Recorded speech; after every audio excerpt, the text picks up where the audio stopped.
Realmente lo que queremos decir es que para que lo que no lo conoce, el doctor Rafael Claudino Botero es el padre de la hepatología en Colombia. Él llega en 1981 de estudiar en la Universidad de Miami, en el Jackson, medicina interna y hepatología, y llega en el 81 donde no existía la hepatología ni la palabra hepatología en Colombia. Él siempre cuenta una anécdota que cuando él empezó a hacer hepatología aquí en Medellín, lo llamaban al patólogo, porque no, hepatología nadie sabía ni qué era eso, sino era el patólogo. Pero realmente fue él el que introdujo y con toda su persistencia e insistencia y toda su academia y generosidad es lo que tenemos hoy en día. Por ejemplo, lo que ustedes ven en este congreso, todos los que hacemos hepatología sabemos de dónde venimos y es importante que sepamos de dónde venimos. El currículum, pues, ¿qué puedo hablar? Nada, todos los títulos que él obtuvo, tanto en el extranjero como directores de servicio, tanto en Texas y en Wisconsin, aquí en la Santa Fe y en la Fundación Cardioinfantil, y realmente todo el profesor que fue en San Juan de Dios, realmente no tenemos cómo llegar a decir todo lo que realmente ha hecho, pero es una historia larga de persistencia, de transparencia, de buena persona y además de una generosidad académica que no tiene precio. Entonces quiero que él nos va a contar la historia de la hepatología y es él al que le corresponde que nos hable la historia de la hepatología en Colombia.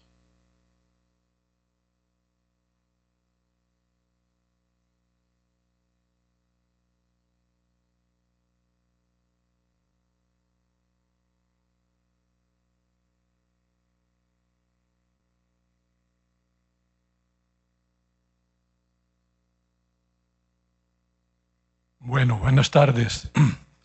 Primero que todo quiero agradecer a los organizadores del evento por invitarme, en particular al doctor Marín, a la doctora Cristina y a la Junta Directiva. Para mí es un honor verdaderamente estar aquí con ustedes. También con mis amigos de la Universidad de Miami, que los tengo aquí al frente, y los veo un poco menores que yo, pero tampoco mucho. Bueno, lo que yo les voy a contar es un viaje que yo hice durante 40 años, viendo el desarrollo de la hepatología. Es una visión subjetiva y como todo lo subjetivo, pues tengo sesgos, preferencias, errores, dificultades, y es la vida de una persona, realmente. Pero no quiero concentrarme en mí. Lo que yo quiero hacer es mostrar las personas que hicieron esto posible y las instituciones que le dieron el soporte.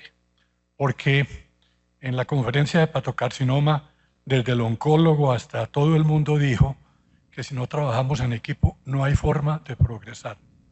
Y si yo atestigué algo durante 40 años es que el acoplamiento de los equipos es muy difícil. Puede tomar años, muchas etapas, pero finalmente es lo que logra que progresemos y avancemos. Bueno, entonces sería absurdo hablar de la hepatología en Colombia sin darles una idea corta de lo que fue la hepatología moderna en el mundo. Entonces, ¿qué pasaba antes de 1981? ¿Por qué digo que 1981? Porque fue cuando yo terminé mi fellow y llegué como hepatólogo a Colombia. Antes, hacia atrás, pues yo no sabía qué había pasado. Y entonces para mí fue una sorpresa mirar la historia y mirar a los fundadores de la hepatología moderna. El primero de todos es el profesor Hans Popper, que fue el padre de la hepatología. Ese sí merece ese nombre. Y Hans Popper fue un señor que nació en Austria y en la Segunda Guerra Mundial le tocó migrar a los Estados Unidos. Y él era un hombre que hablaba un inglés que nadie le entendía. Yo que tengo un inglés muy malo, con mucho acento, me regocijaba de oírlo hablar a él, porque nadie le entendía. Pero aún así, era un hombre que impresionaba, trabajaba, era infatigable. En 1947, Hans Popper, Sheila Sherlock, que que ahora voy a hablar de ella, y Leon Schiff, nuestro profesor de la Universidad de Miami, fundaron el AASLD. Y en 1950 empezaron los meetings de la asociación. Y desde esa época hasta ahora siguen ocurriendo y todos empezamos a ir de una forma adictiva, de forma que nos teníamos que ir al meeting, siempre. Yo ya dejé de ir a meetings porque ya me llegué a otra etapa de la vida, pero me dio dificultad tomar la decisión. Bueno, y al mismo tiempo del AASLD nacieron la Sociedad Europea, la Asia-Pacífico y la ALEG, que es la Sociedad Latinoamericana del Hígado y que es nuestro abuelo, porque ellos fueron los que nos estimularon a que se creara el grupo de la Sociedad Colombiana de Hepatología, porque no se llamaba asociación, se llamaba Sociedad Colombiana de Hepatología. Bueno, y la madre de la hepatología es Sheila Sherlock, que todos seguro la conocen, porque tiene un libro que tiene 17 ediciones.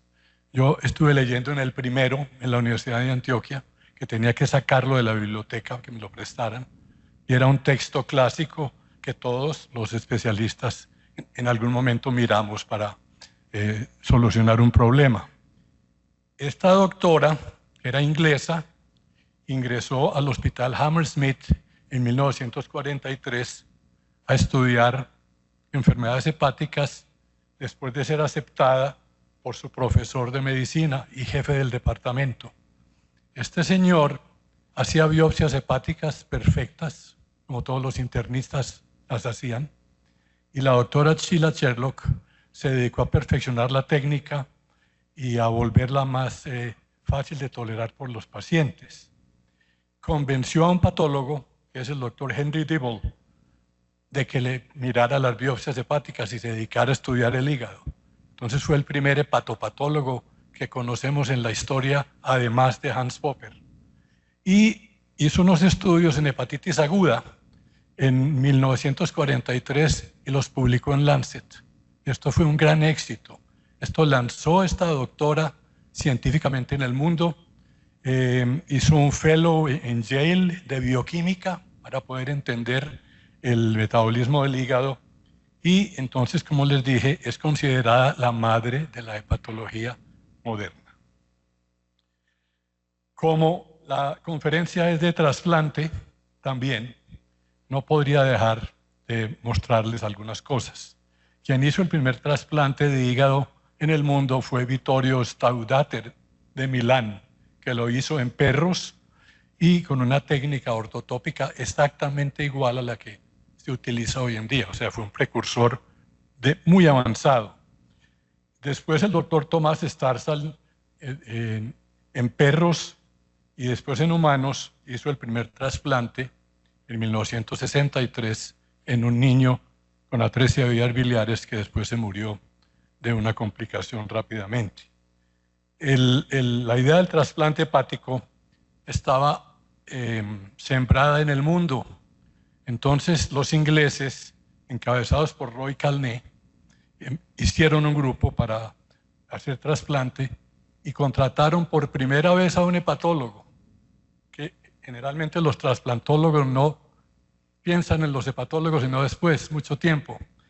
Este contrató a Roger Williams como su primer hepatólogo. Y ese grupo se asoció con Starzl y su grupo y empezaron a hacer investigación a través de los dos continentes. Después de esta época llegó la Universidad de Wisconsin con su solución de preservación, que mejoró mucho los resultados.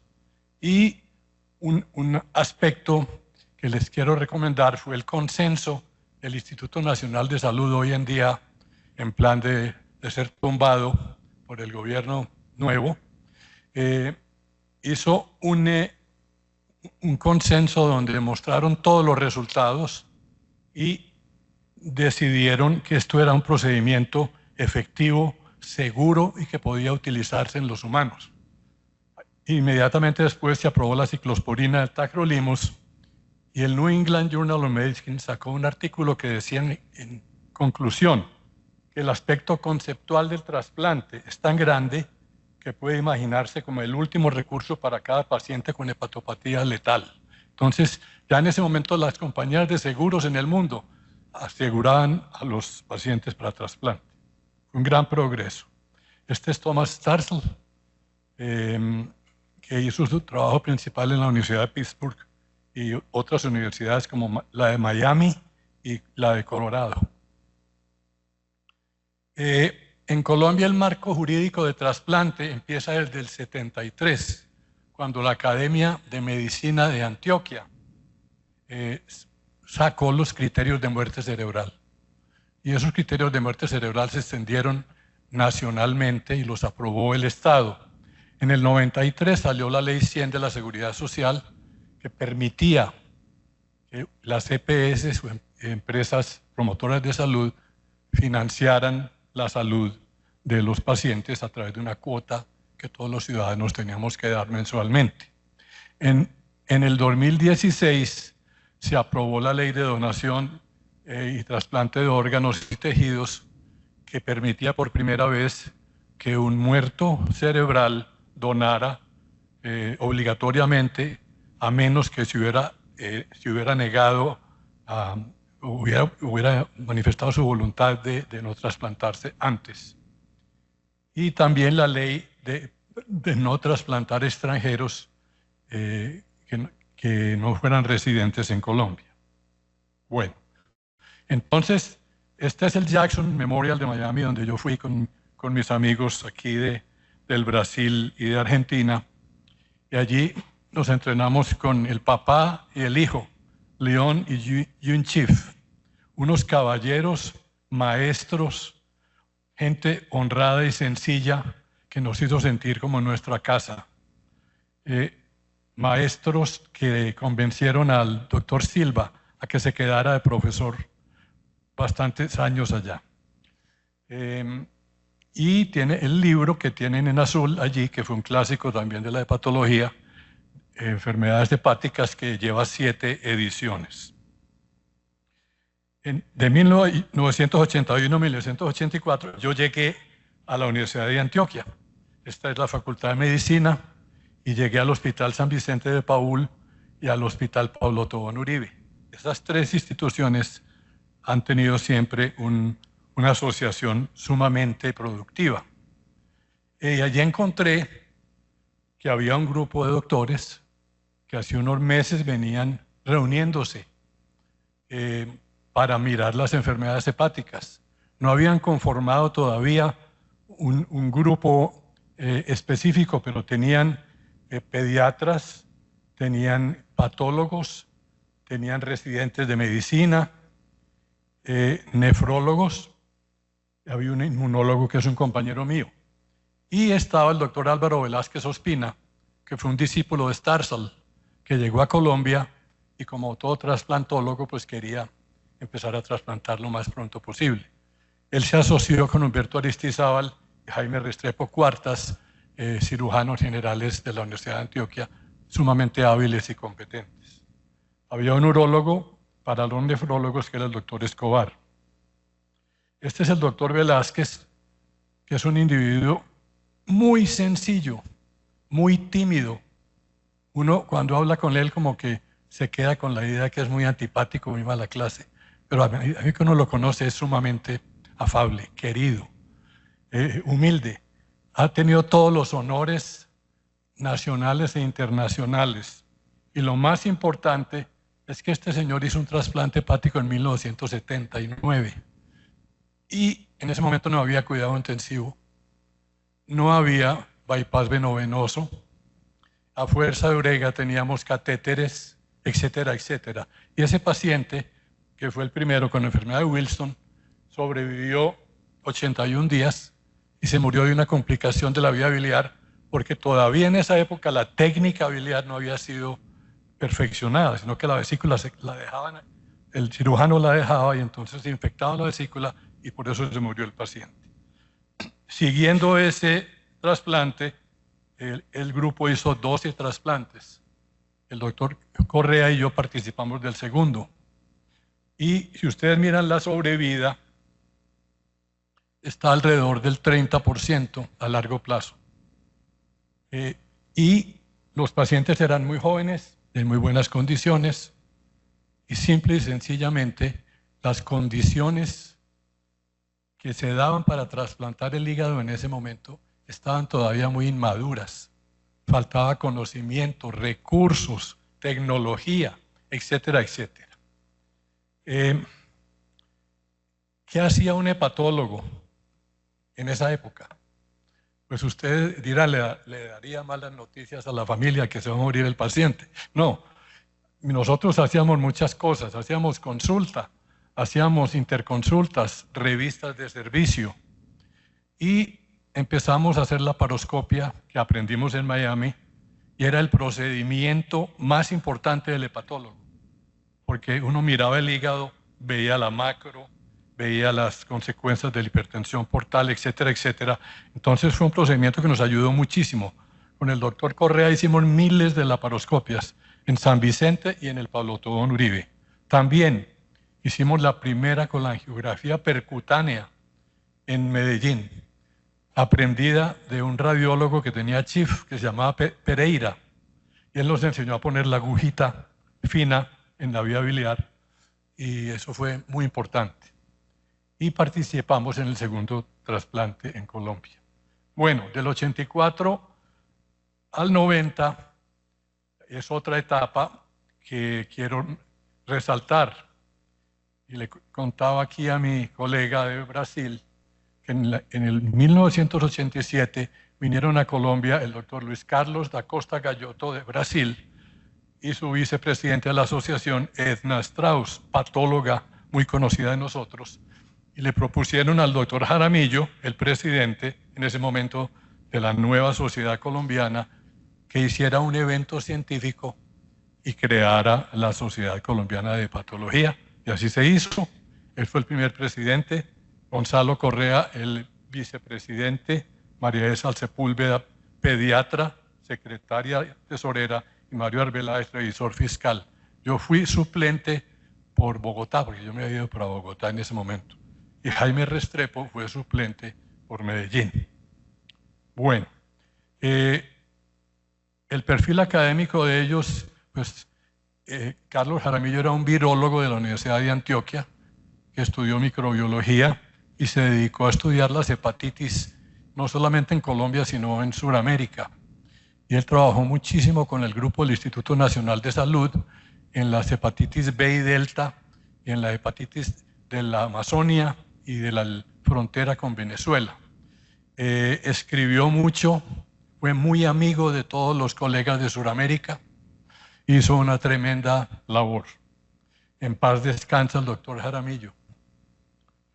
Bueno, el doctor Correa estaba haciendo segundo año de residencia cuando yo llegué a Colombia y él le gustó la hepatología y yo le pregunté, ¿por qué te gusta la hepatología, Correa? Me dijo, no, porque es una especialidad que tiene mucho futuro.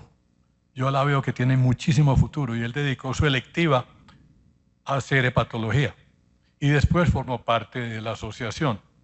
Él posteriormente, como veremos, terminó su residencia en medicina interna y se fue al Queen Elizabeth Hospital en Birmingham, UK, y allá hizo hepatología intensiva.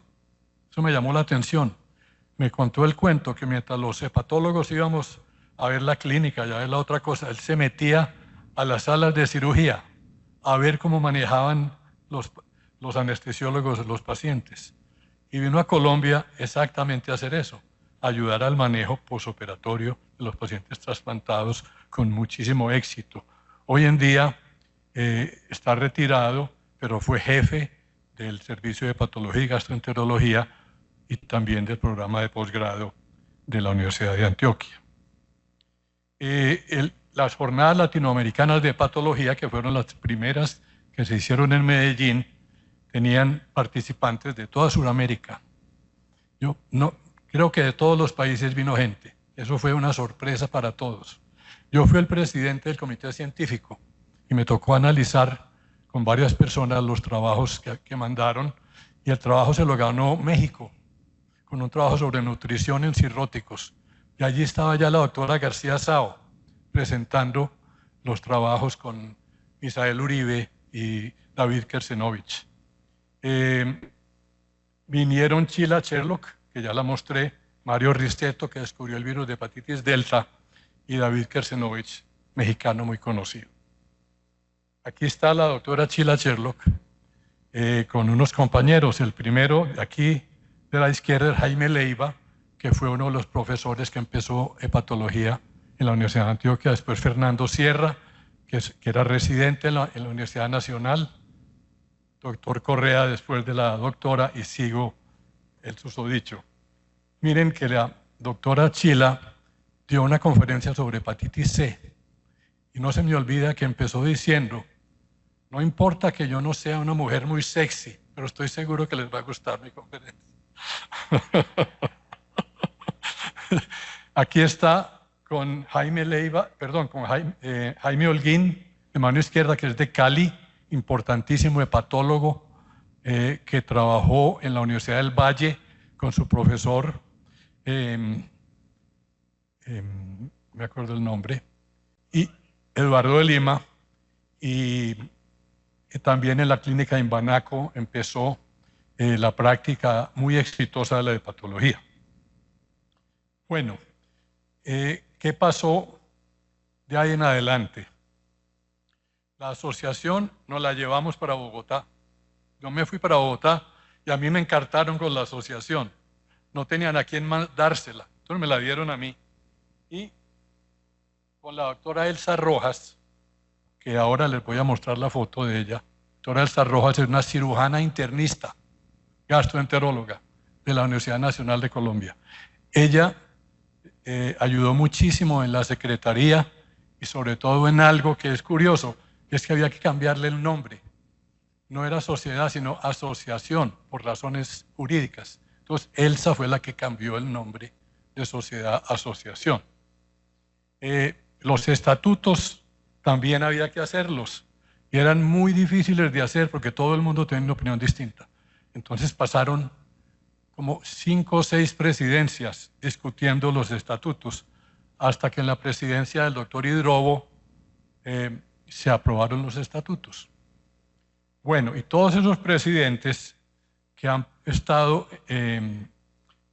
dirigiendo la asociación durante 37 años, yo llevo un poquito más porque yo llegué en el 81, pero la asociación lleva 37 años. Todos esos presidentes hicieron un trabajo extraordinario en cuanto a la socialización de la especialidad. Empezaron a hacer simposios nacionales, locales, asistieron a los congresos internacionales, y en la presidencia del doctor Carlos Gómez Carrascal se iniciaron los cursos internacionales como este. Este es el número 13. O sea, pero empezaron con el doctor Gómez Carrascal. Nos integramos a la Sociedad de Medicina, Endoscopia y Gastro, que nos veían como unos animales raros de especialidad. Y empezamos a publicar y a participar en las reuniones de las otras sociedades.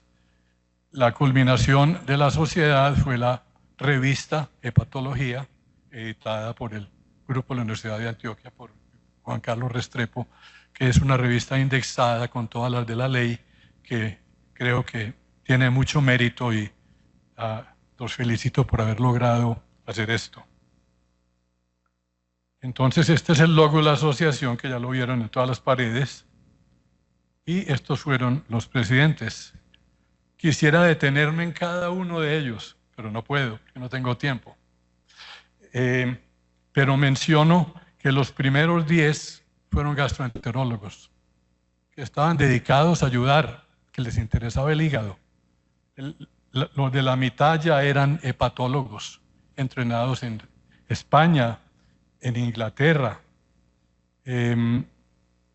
Y el final se va volviendo más colombiano, se va volviendo más paisa, porque la escuela de hepatólogos de la Universidad de Antioquia pues empezó a tener una predominancia en número, y eso me parece a mí que ha sido muy bueno y muy productivo. El último presidente, pues ya le agradecí el haberme invitado a este evento. Este es lo que les quería mencionar. Este es el grupo de la Universidad Nacional, Hospital San Juan de Dios. Y ustedes ven el señor de la mitad, se llama Milton Argüello. Milton Argüello era un profesor que hizo investigación en intoxicación por fósforo blanco y enfermedad veno-oclusiva. Esas dos. Se ganó el Premio Nacional de Medicina por una publicación que hizo de casos de enfermedad veno-oclusiva. Después del doctor Argüello, hacia la izquierda está la doctora Elsa Rojas, que fue la que le cambió el nombre a la sociedad. Después sigo yo, y en los extremos están unos gastroenterólogos muy importantes de Colombia, como son el doctor Ponce, el doctor Otero, el doctor Sierra y el doctor Ceballos. Entonces, la Facultad de Medicina del Hospital San Juan de Dios y el Servicio de Gastroenterología fueron un semillero especialmente importante para la Sociedad de Hepatología. También fue el Hospital de San José y la Universidad del Rosario, que prepararon muchísima gente muy capacitada, muchos de ellos están aquí, que después hicieron gastroenterología y hepatología y que tienen un mérito muy grande. Bueno, ¿cuántos miembros tiene la sociedad? La sociedad tiene 98 miembros en este momento, y probablemente más, de los cuales hay 43 hepatólogos, 51 gastroenterólogos, 2 internistas y un cirujano, patólogo y virólogo. Esto es interesante porque yo creo que va a empezar a cambiar y la mayoría de los miembros van a ser hepatólogos, muchos de ellos gastroenterólogos.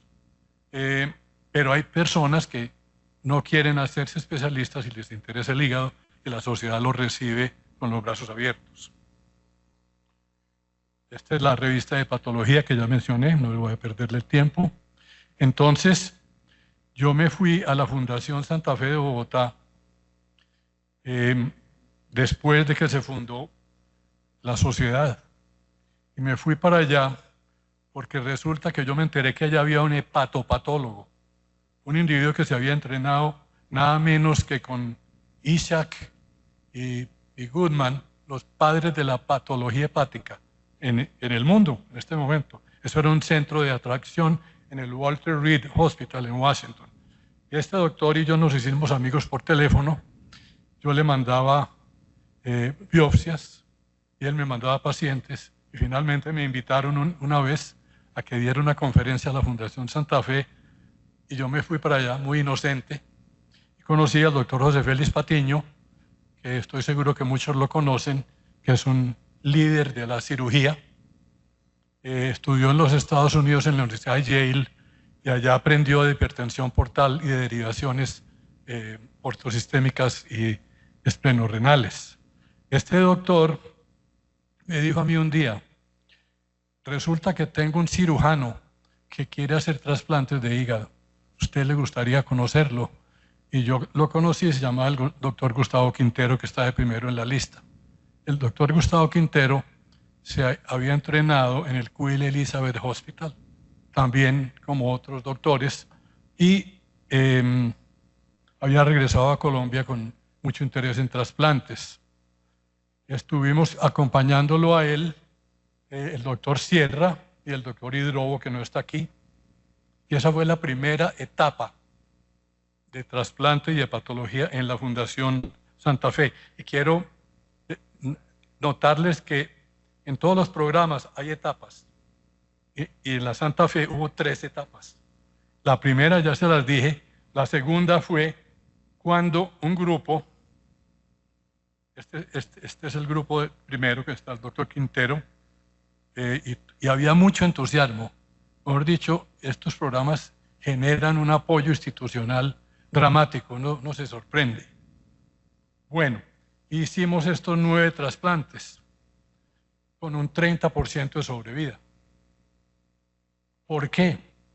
Porque se nos morían en cirugía, postoperatorio inmediato. Yo entré a las 9 cirugías. Yo me vi las técnicas quirúrgicas y sobrevivieron 3 pacientes a largo plazo. Uno de ellos lleva más de 25 años y es el primer caso de mosaicismo en trasplante cadavérico que se ha descrito en Colombia. Y este hombre lo veíamos en consulta y él llegaba con unos niveles de ciclosporina de 0.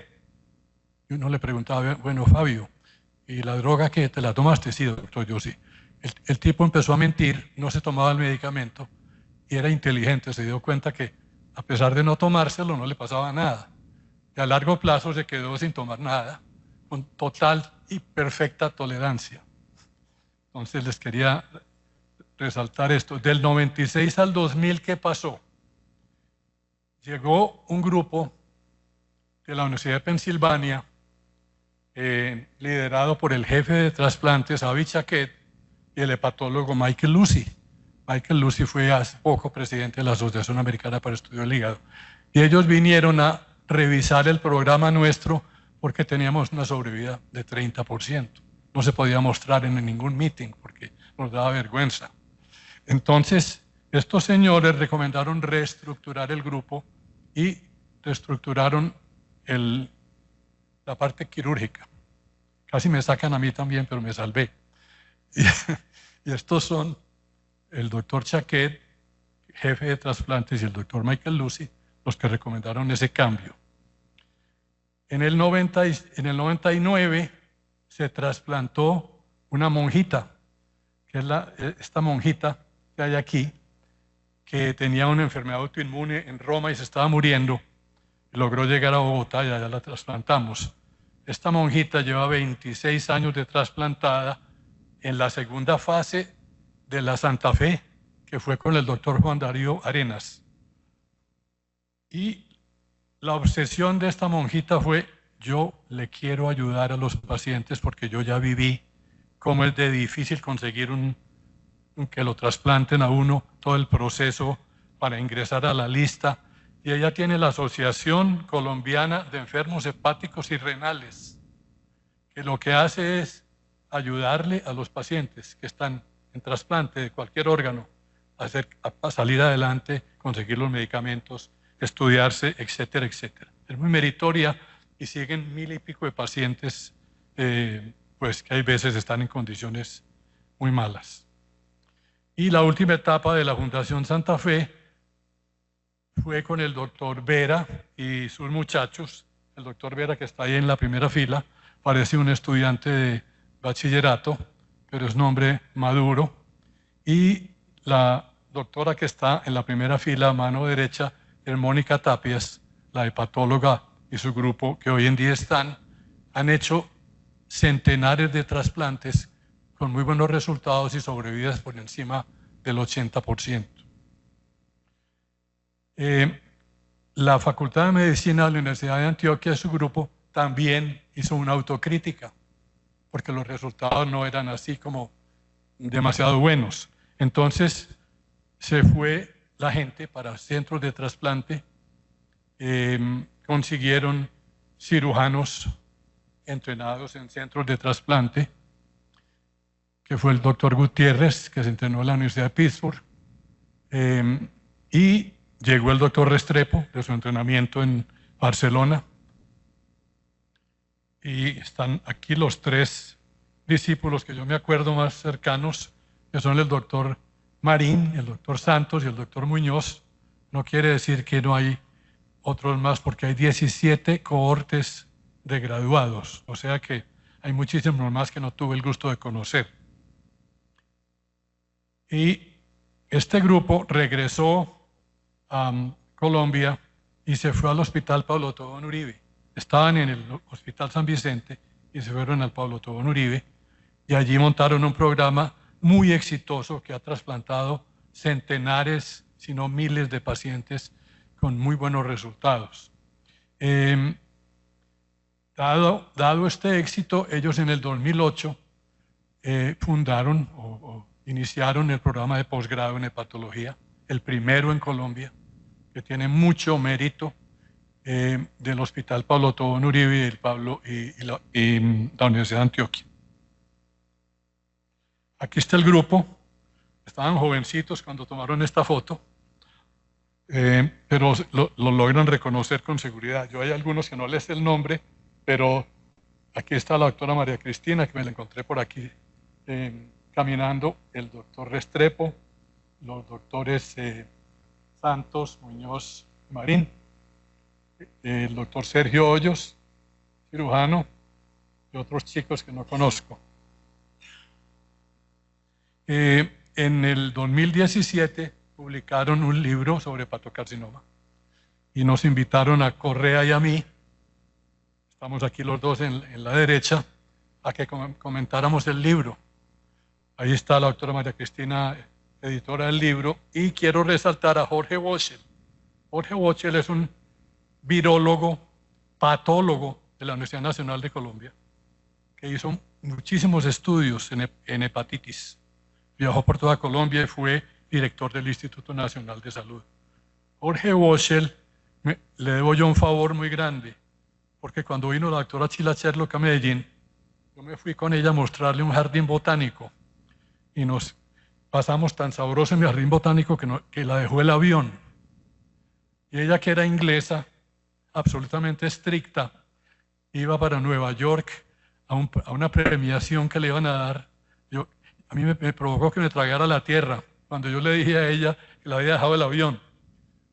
Y pasó por mi lado Boschel, que se iba para Bogotá en un avión. Y yo le dije, Boschel, llévate a esta señora, por favor, llévatela. Se la llevó para Bogotá y de allá salió para New York. O sea, le debo un favor muy grande a Boschel. En ese mismo año, cuando San Vicente y la Fundación Santa Fe estaban inactivas, la Fundación Valle Lili de Cali, encabezada por Luis Armando Caicedo, cirujano de trasplantes, entrenado en el Queen Elizabeth, empezó a trasplantar y ha trasplantado miles de pacientes con muchísimo éxito, tanto adultos como niños, con donante cadavérico y donante vivo relacionado y partido. Ellos empezaron a hacernos los trasplantes a nosotros de la cardioinfantil. La doctora Barón y yo mandábamos los pacientes para Cali a que los trasplantaran porque no teníamos más dónde mandarlos. Entonces fue una etapa difícil, pero rápidamente evolucionó a otra cosa muy distinta. ¿Qué aprendió el Valle Lili? Y esto lo quiero resaltar. La experiencia en la Fundación Santa Fe se la vivió el cirujano del Valle Lili. También estuvo en todas las cirugías.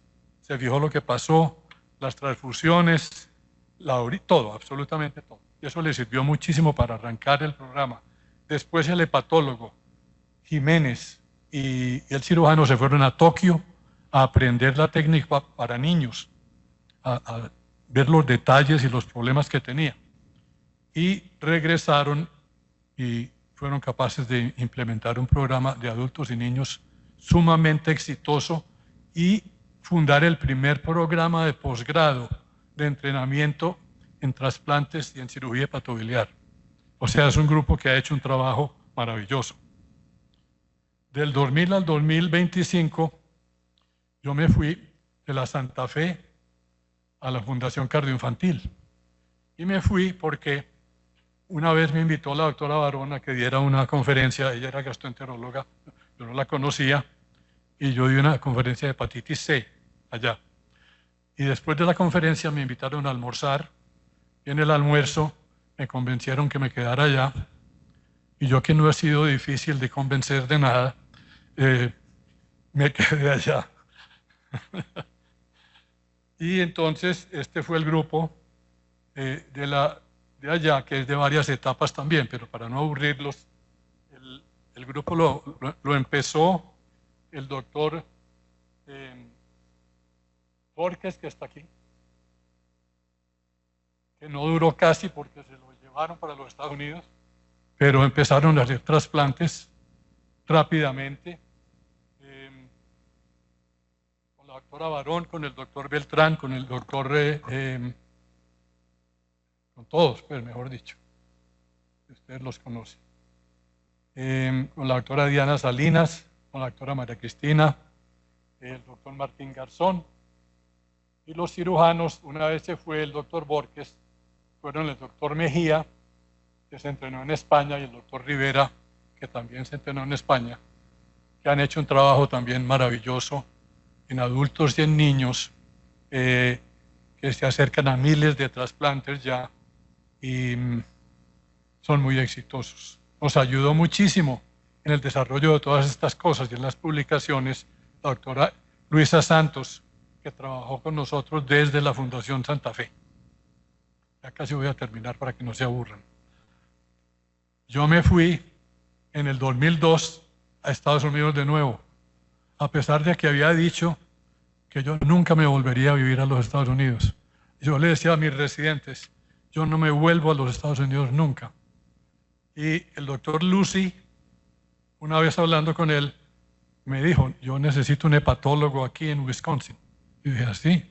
Y hablé con mi mujer, y mi mujer me dijo, listo, nos vamos. Y nos fuimos para Wisconsin, cuando no sabíamos ni siquiera dónde quedaba.